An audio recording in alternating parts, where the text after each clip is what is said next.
Welcome to Talk Purpose and Truth, shifting you into higher consciousness. A show that elevates, uplifts, and encourages listeners to grow, heal, awaken, and evolve. Eden and Kim include bold topics, interviews with inspiring guests, experts, and celebrities, intuitive readings, channeled messages, mental health awareness, and hot topics to expand your awareness. Tune in for unprecedented truth, authenticity, on-purpose discussions, and we thought, you know what, let's just talk about what's been going on and what we've been up to. And it's actually some really interesting stuff. And some of it is like dark and crazy and deep. And then some of it's really lighthearted and law of attraction and manifesting. And so just listen to the whole thing and you'll see. Yeah. So Eden, I think you should start with what just went on with you. Okay. So I got the opportunity to go to see the Rock and Roll Hall of Fame show. It was last weekend. And in particular, I was there because I wanted to see Lionel Richie get inducted into the Hall of Fame. He is just, to me, everything. I just love his music. I'm a huge fan of his.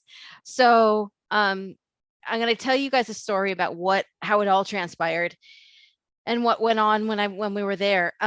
So it was something that I thought was kind of like out of reach. I never thought I would be able to do something like that. And there was a few weeks back, a day I went to a store and a Lionel Richie song came on. And I don't know if you guys hear his songs on the radio much or on, in a store. On satellite radio or anything like that, but it was weird. Like it just really stood out to me. And then I went into the car and I turned it on and another Lionel Richie song came on. And then they announced that I think it was the date of the Rock and Roll Hall of Fame show that they were going to be doing. And they said, get your tickets, something like that. And I figured, because they usually do it in Cleveland, Ohio, where the museum is. And I just figured, that's something that I'm not going to be able to go, but that would be so cool. I would love to, especially because it's Lionel Richie. He's being inducted. The next morning, I think it was you sent me an email, and there's this company that we are a part of called One Iota. You guys might know what that is, where you could get free tickets for shows. And you sent me the link to the Rock and Roll Hall of Fame that they were giving out free tickets for the show. And so I was like, whoa, I manifested. Yeah, right after you wanted to go, I sent it to you. Right. So I was like, just really blown away that there was actually an opportunity for this to happen for me. So I also felt like this would be such a win for me when I've been through lots of things this year, that I felt like I really deserved this. This would be so uplifting. So I just really was determined to make it happen. And you have to put in a request to ask for, and you only get 2 tickets. And did. You have to say why you want them. You do. So it asks like, who are you most excited to see and why? And so I just kind of gave them my whole story about, how much I love Lionel and how much I feel like I deserve to be able to see him get this award and or this honor. So I've asked my friend Ellen to also put in a request, so then we would have like another chance to get tickets, because they don't give them out to everyone. So a few weeks later, it was the day before, and neither of us got the email saying we get tickets. So I was just figuring, well, I was not going to be able to go, but it turns out that she got the ticket. She found out like 5:00 the night before. Wow. And I was like, gosh, they didn't like my sob story. They're like, she has issues. Forget it. Right. Oh, and the tickets were for stage seats. So they had like a bleachers on the stage where people could sit there on the stage. So that was even more exciting to us. We'd be so like up close and personal to the acts, to the singers. So then she ended up getting the tickets. We put outfits together and got all excited. We went. Then we found out that night that you're not guaranteed to get in. You just have to go, and then you have to go early. And so we went early, we went in line, and we had to have a COVID test. We passed that test, then we got in line like probably a couple hours before they were going to open the doors. And it was a couple hours of stress because we thought, we kept thinking we're getting in. No, we're not getting in. So what turned out to happen was, finally, about 40 minutes before the show started, we get informed that our little group, there's a few of us that were going to get in, and they allowed everyone in front of us in. And when they got to us, they said, okay, you're the last two. Oh my God. And there were tons of people behind us. So we were like, whoa, we're really, the gods are with us today. And they're, I'm manifesting this. This is really going to happen. So yeah, so we finally got close. When we got up to the door of the theater, they still didn't let us in. And they said, you may not get in. Oh my God. So it was still this back and forth. And then we had people behind us that were, that came in and didn't have wristbands like us, but they tried to follow us in and get in, and they got caught. So we were glad. But anyway, so we finally, obviously we got in. Okay. So we were in, you worked hard. And yeah, we did. And what happened was we didn't end up having the stage seats, but we were happy because the stage seats, you had to get your camera, your phones were being taken away. So this way we got to sit in the seats about 20 rows back, and we got to keep our phones. So I got to take plenty of video and pictures and everything. And the show was phenomenal. I mean, we were just feeling so blessed to be in that room with all of those icons, and just a dream come true moment. Yeah. Who was what are a couple of your favorites? Eminem and Lionel Richie. That's awesome. Hands down. Well, and I saw that Eminem was on stage with Steven Tyler from Aerosmith. Yes. And Richie was on stage with Dave Grohl from the Foo Fighters. So it was like such a cool mix. Oh, yeah. That they intersperse people from all different genres. Yeah. So if anyone has HBO, you can watch it next weekend. And yeah, this show, I mean, just one icon after another came out, and we didn't know half of them that were going to be there. So it was just so exciting. Such a thrill. That's so cool. And you so deserved it, and you manifested it. And thank you. Yeah. And that One Iota is cool because I've gone to America's Got Talent many times with that. And some of the shows, they don't make you apply in that way. They just give them to you. And some of the shows like Jimmy Kimmel, they were like, why? Why do you love Jimmy Kimmel? Why do you want to go to Jimmy Kimmel? And then you don't get in sometimes. You don't give them an answer. But what's also funny is that we were supposed to go on a trip overnight to Ojai, California. Yes. Oh, right. And Eden kept feeling like, I don't know why, but I'm not supposed to go. There's something like coming up, and she just kept being like, I'm going to wait. I don't know why. And so when I sent her that thing, she's like, I think this is why I'm not going to Ojai. I think this is why I'm not supposed to go. And so what's funny is we say that we switched places because I ended up going to Ojai with two friends, and it was very zen and calming in nature. And Eden's out rocking out at this concert dressed up. And usually it's the other way around. So we switched places. We did like the Parent Trap. Yeah. Except we're not parents. Right. Yeah. It's so fun. And a couple things that I want to share with you guys too, that are pretty important. And in case people don't get to watch this, one thing, well, this is a separate thing, but it's just so important that, in telling the story, there's something to learn from it, which is that, manifestation, you can manifest what you desire. I think it's about working on having no attachment, though, just accepting that, it's going to happen if it's meant to, but you could put it out there, what you desire, and then looking for the signs. They're always there. There's always signs that, you're being told from the universe. And also just like, don't give up hope that, when you want something, there's always a way. Right. I was so determined. So today I posted this. It says, keep the faith. The most amazing things in life tend to happen right at the moment you're about to give up hope. Wow. And I did. That actually makes sense to me because I did give up hope. You were like, oh, well, I'm not going. Yeah. I didn't think we were going to go. Yeah, Right. I actually had plans for the next day and I had to cancel them. So yeah, so there's those little lessons. But um there were a couple of things that people brought up that when I was at the show, Lionel Richie, he talked about this was just pretty eye opening to me. When he first started out, he talked about this in his speech. When he first started out, he was told that he was not black enough to be in the business, you know, Wow. in the genre that he was in. And you know that there's a whole story to that, but he obviously proved them wrong.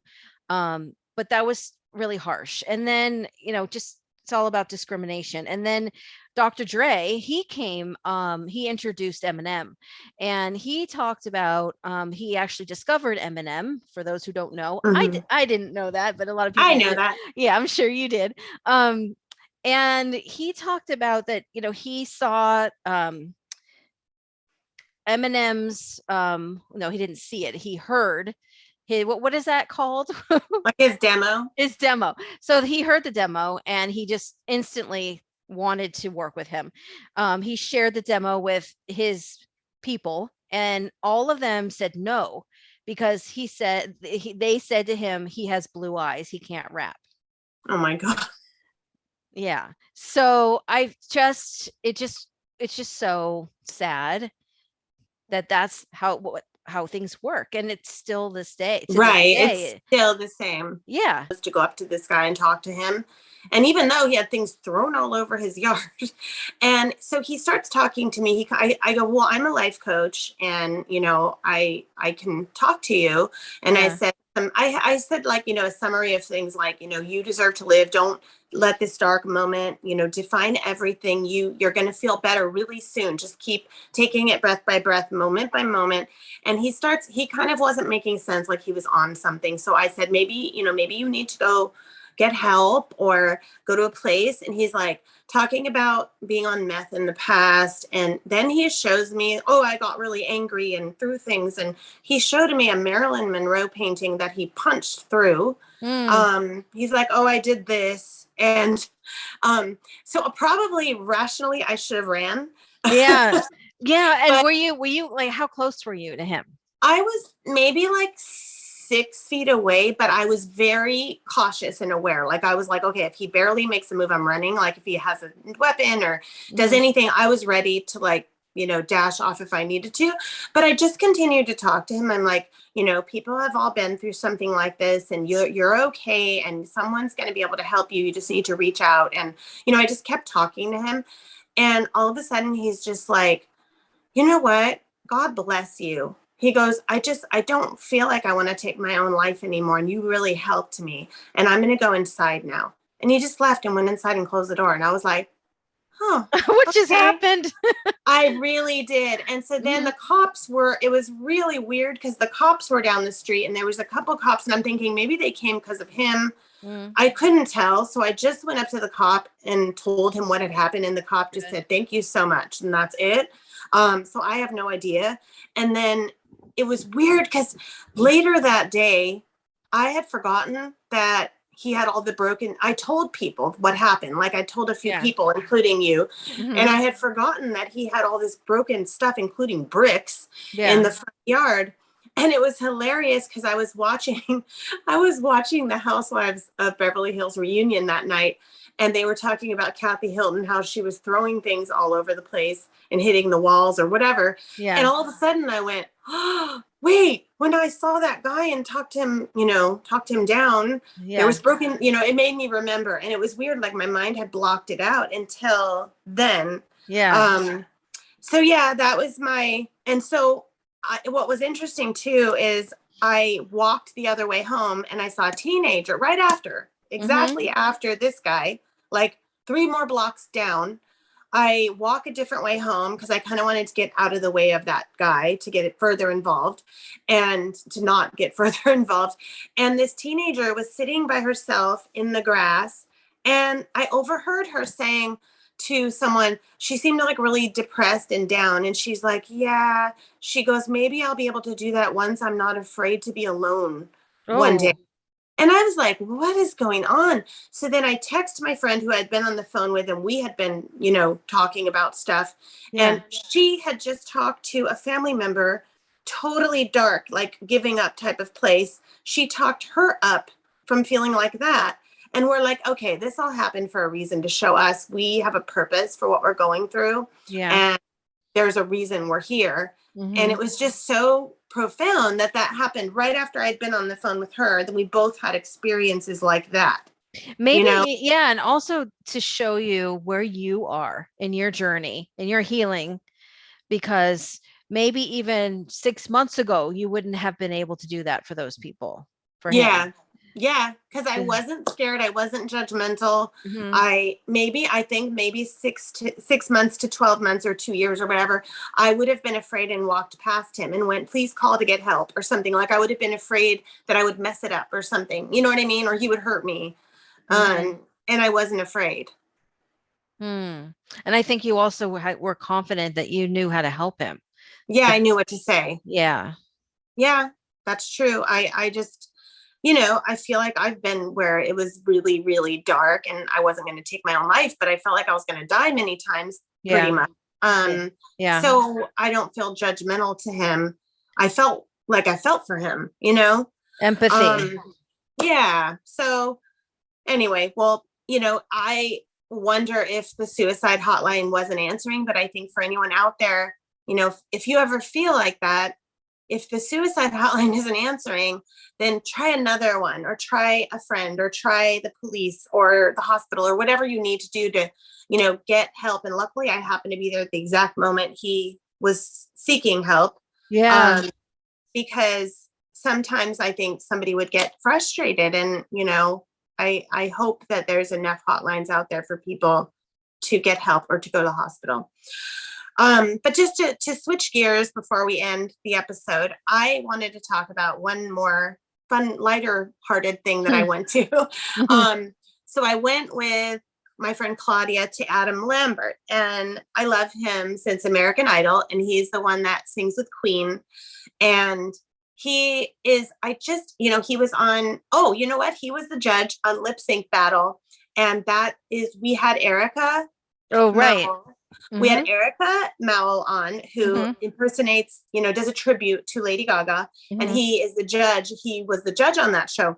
And he is just a great example of a human being, because he's no ego. He's very down to earth, very charismatic, natural performer and host. And so we saw him perform at the Palladium, and I've seen him perform several times. And I liked it because he was talking to the audience a lot, and he was singing a lot. And he even did his own music, but he did covers of like Metallica and Nine Inch Nails and, disco songs. And so it was just really interesting. And he made some jokes. He said, it's Halloween and my tour is called The Witch Hunt. And he goes, so you might see some goblins or Dracula or ghosts or politicians. And everyone started laughing. Everyone started laughing. And then he said, hi, gay, raise your hand if you're gay. And Oh. it was like 75% of the audience. And it Mhm. was really good love energy. And then he said, raise your hand if you're an ally. And so we were like, yeah. And he just made everyone feel so comfortable being in their own skin. Like just such an example of be yourself no matter who you are. Yeah. And so he makes jokes about like, yeah, you know what? I'm a queen, so I like wearing extra glitter on my eyes. I own it. I don't care. Yeah. That kind of thing. And so I just think that there needs to be more examples of that, so people do feel comfortable in their own skin. And I've been watching the Surreal Life on VH1, and now it has like all these people on there. Like I won't name them all right now, but one of the guys, Manny Mua, I think that's his name. Let me see. Manny, he's very famous on TikTok. Yeah, Manny Mua. And he's a gay guy who does makeup, and he's like a personality on Mhm. YouTube and TikTok. But yesterday when I was watching, he said that he spent all these years growing up trying to pray that he wouldn't be gay. And Oh. he went to counseling. They had him go to a 6-month counseling program to teach him not to be gay. And he did all these sessions of like trying to get rid of the gay. And it really traumatized him. And now he's much better. He did lots of therapy and like has all these great friends that helped him. But he tells that story to be an example of like, no, now I accept myself, who I am. It doesn't matter who I choose to love, you know? Powerful. It's and that's another example of what you just talked about. Someone who's using their platform to do good, to spread love, and to show that it's okay to just be who you are. Yeah. Yeah. So that's what we're all about. Yes. Amen. We are doing that on this podcast, and we hope that we're helping some people out along the way. Right. Yeah. So I guess we'll wrap up. But I hope everyone enjoyed our mixture of discussions and stories and experiences, and quite a variety we've had in the last few weeks. Yes, let's have some more. Let's manifest some more. I know that some type more of energy. excitement. Yeah. Adventures that we can talk about on the show in good ways, in positive ways, Right. not dysfunctional adventures. Or I mean, if they are, that we can help people too. We are here to serve. Yes. But no, I'm just saying I don't want anything chaotic. I'd rather have like interesting, exciting adventures. But yeah. Anyways, all right. Well, sending everybody light and love, and thanks for listening. Oh, and just a reminder that I do have a life coach certification course available. It's online. You can do it at your own pace. I do special calls with you to help you throughout the course. And it's lessons from confidence /certification if you want more info on signing up for that. Thanks, everyone. Bye. Thank you for listening to Talk Purpose and Truth podcast. Find out more at talkpurposeandtruth.com. And follow us at Talk Purpose Truth on Instagram and Facebook.